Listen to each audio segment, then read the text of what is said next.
Hi, folks, and welcome to my top 200 games of all time. We're in the top 150, which I guess that statistically makes these games even better than before.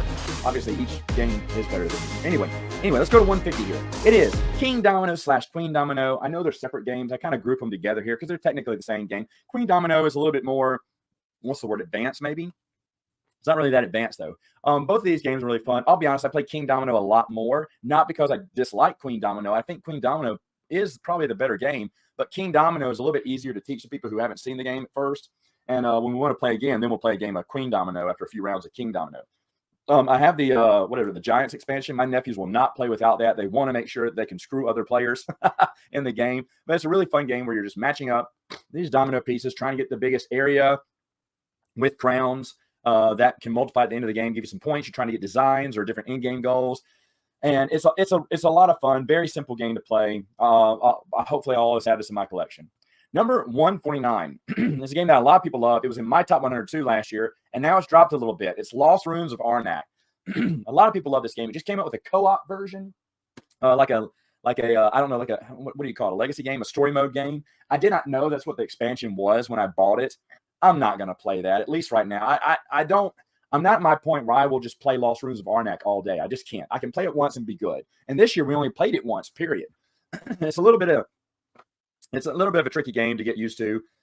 For some reason, I cannot. I do terrible. I do good on the science track, and I do terrible on the exploring. Like, I hardly have any time. And maybe that's the thing. You should do a good balance of both. You're not supposed to go up to the top of the track. Maybe you're supposed to go midway up the track and midway in the thing. But exploring and fighting monsters hasn't been my thing. Other people use it just to fight the monsters. Other people use it to explore. I like there's different paths of victory here. I do have all the promos for it too.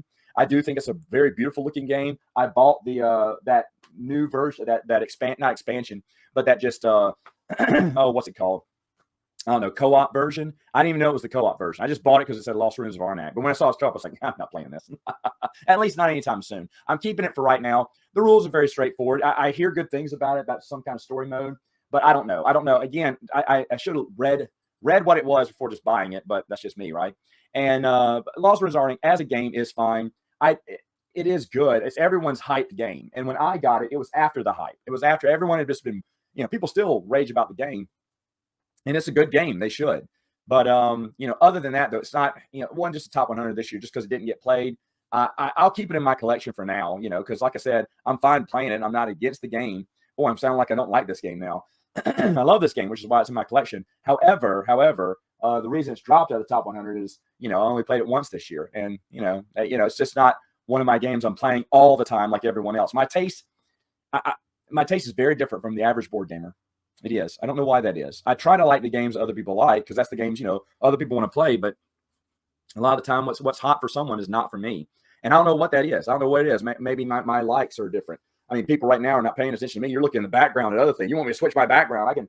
I should move this whole thing down to the next set of bookshelves so everyone can see the other games going on. So you can get some of my taste back here. But anyway, and I'm proud of that too because, hey, I'm not always going after the new hotness like everyone else.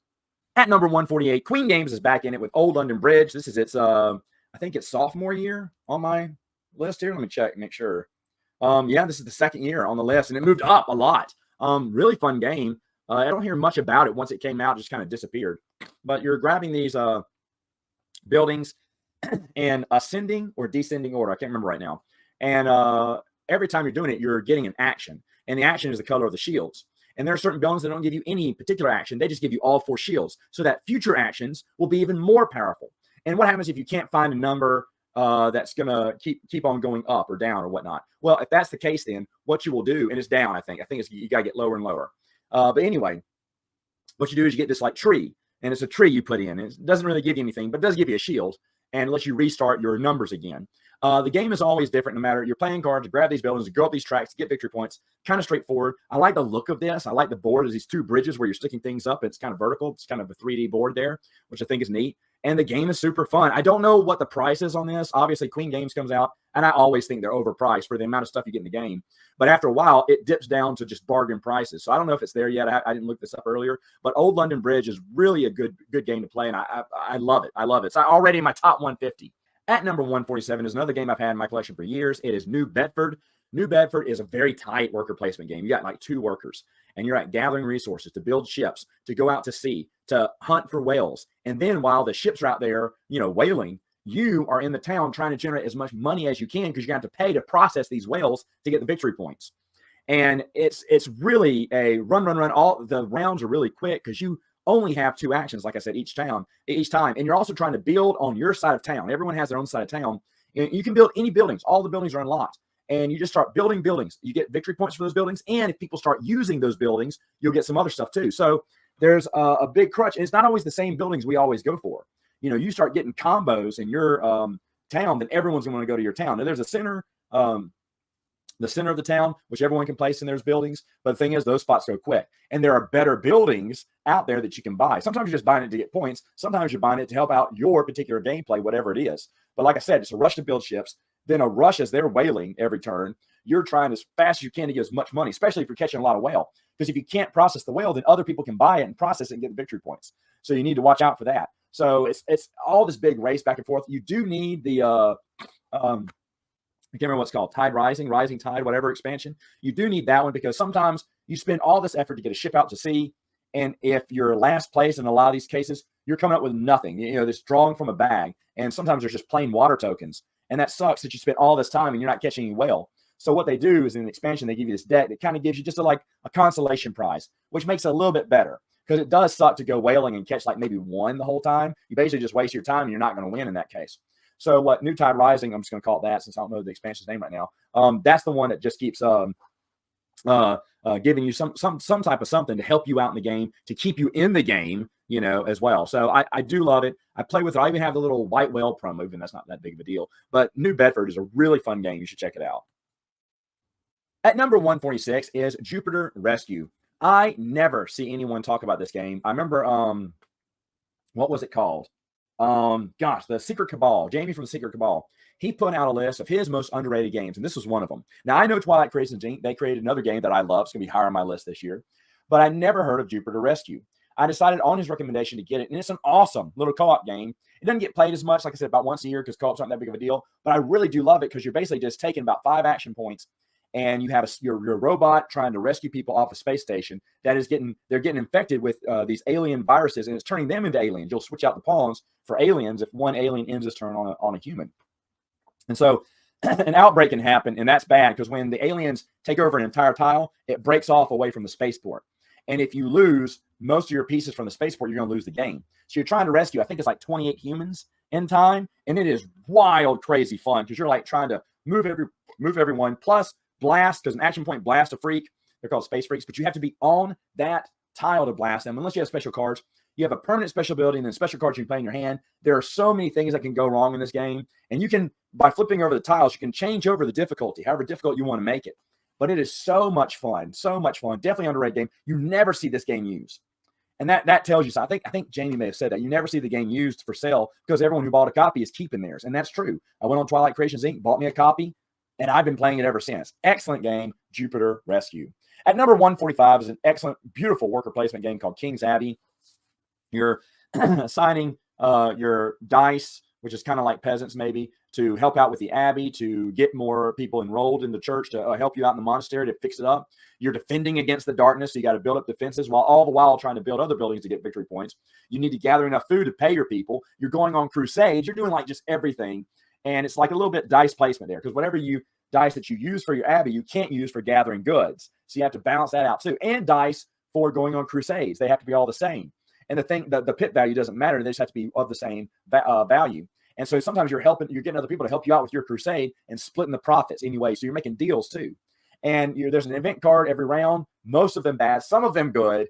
But either way, the game is just incredibly fun. It's fallen from grace. It used to be, like a top 25 game at one time, but my nephews spurned it. For some reason, they hate it. They won't play it anymore with me. So it only comes out, about a year or so with my gaming group who enjoys it. The game does go a little long because, my gaming group, some of them have AP really bad. And so, there's some of the choices, which are not that hard. I feel that way, but it does take a little bit longer to put this one down. This is a 3-hour game for us. It's a little bit long in the tooth, which is why it probably won't come back to the top 100, but it's definitely going to stay in my collection because it is a solid game. All right, number 144 is Robo Rally. I've had Robo Rally for years. It got another reprint. I don't think I'm going to get the reprint, but I may get the extra boards. They came out with 2 extra boards, and I may take that because it looks like it's compatible with the old Target mass market release one. And if it is, then I'll just go ahead and get the extra boards for it. I like Robo Rally. This actually made it to my top 100 for the first time ever last year because we played a whole lot. This year we only played it once. It kind of slipped under the radar as it always does. I have the original version with the pewter pieces and all of the very expensive expansions. I made a trade with someone a long time ago, and when he sent me all of the expansions are in the wrap. Like they've never even been opened before. These are like $300-$400 expansions. It's like, huh, I thought it was all used. I still can't bring myself to bust open the plastic. I need to. And if we played this game enough, I would. But right now, I'm just playing it once a year. I do love it. It's, you're programming your droid to go different spaces, to shoot other droids. You're trying to anticipating what other people are doing, trying to double fake other players out so they may screw up and, kind of leave them in the cold. And you're trying to hit, depending on what type of game you're playing, 3 different flags and hit all the flags in time. But really fun game. Really nice, beautiful pieces. The new edition looks nice too. I didn't look at some of the rule changes. I'm sure they changed a few things up. But if the expansions are, compatible with the older version, then I may go ahead and get them because I do enjoy the game. My number 143 is a card-playing game. I don't really like card games that much, but I love this theme. It was actually my top 100 last year. But since then, Monster Crunch has slipped out. I've only played it once this year. I love Monster Crunch. I love the monster cereals. It's a very easy game. We're trying to play cards, and you're either trying to play equal or greater value than the card previously played. And the cards are cereal cards. You're trying to fill up your bowl of cereal is what you're doing. You got a little player mat that's a bowl. It's a very simple game. There's a few extra rules surrounding it, but super fun. I see this game for dirt cheap anywhere you want to pick up a copy. I think it's incredible because everyone has a special power that they can use once in the game, and then a power that doesn't really help them, but basically impacts or changes some of the rules of the game. And not everyone plays that one, but everyone does play their one-time special power here and there. I have some friends who love the monster cereals with me. When I brought this game out, we played it all the time last year. This year, they haven't been over that much to play, so I haven't been playing it as much. I know they came out with another monster cereal called Carmella Creeper. I doubt they'll do an expansion pack for this game since it really didn't take off, I guess, but I wish they would. Do you need a 6-player? Yes. Yes, you do, because I need all my boxes of cereal for monster cereals. It's such a fun game. If you like card games, I'd highly recommend getting this up. It's for families too, obviously, but I play with my adult game group all the time, and we absolutely adore it. All right, 142, new game in my collection. This is from Virginia Jiggly. It is called Ficula, and wow, is this a really good game. You are playing cards. The highest card, I think, goes first, but the lower cards give you more workers. And the thing is, you have to place your workers in a certain order. There are 2 types of workers. There's your regular worker and your farmhand. And they can do different things. Sometimes they can go to different spots on the player board. The other players can't. And a lot of times they get bonuses. But you have to play them in the order of the card from top to bottom. And that's what makes the game a little bit more tricky because you're trying to gather fruit.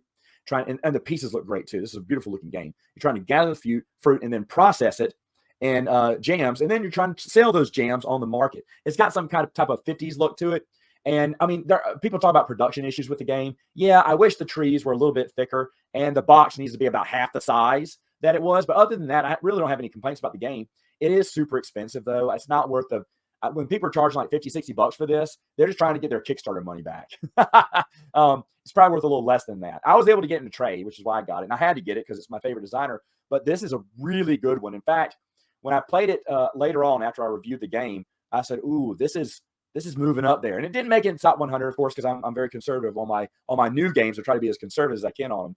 But Ficula is one that I know I'm probably going to play more as the next year comes around because even my nephews who don't really play that many games with me, they got this one and he played it down. He started looking at it. It's like, yeah, this is really good. He told me. And it is. It's a lot of fun. There's a lot of different aspects of this. So check it out. Really good game, Ficula. All right, finally, let's end it with Queen Games today, shall we? It is Alhamra at 141. I have the big box designer edition. I have not played those extra expansions since I reviewed it. I want to sit down and have an Alhamra day. We've had Catan days before. I've had other days where we've played just one game and all the expansions. And for some reason, that has not happened with Alhamra. And I usually don't like tile placement games, but I really do love this game. It seems like every time, the one time I think we sat down to play this, we're going to do an Alhamra night, I remember. We played the first round, and then his wife he wasn't feeling well, and so they went home for the night. And then I said, okay, what do you think about the game? He said, yeah, it was good. I can't wait to play the other games you got too. Okay, that means you don't want to play the game again.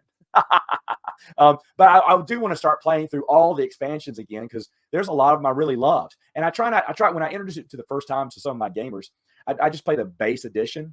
But I guess it wouldn't hurt to throw in a few expansions here and there. You don't need every expansion in this. In fact, I don't like all the expansions. Some of them I don't like playing with. I'll try it again when we get around to it. But hopefully in 2024, I have an Alhambra day, and maybe that'll hit it back into my top 100, which is where it used to be. Anyway, folks, that's it for now. I will see you next time with my top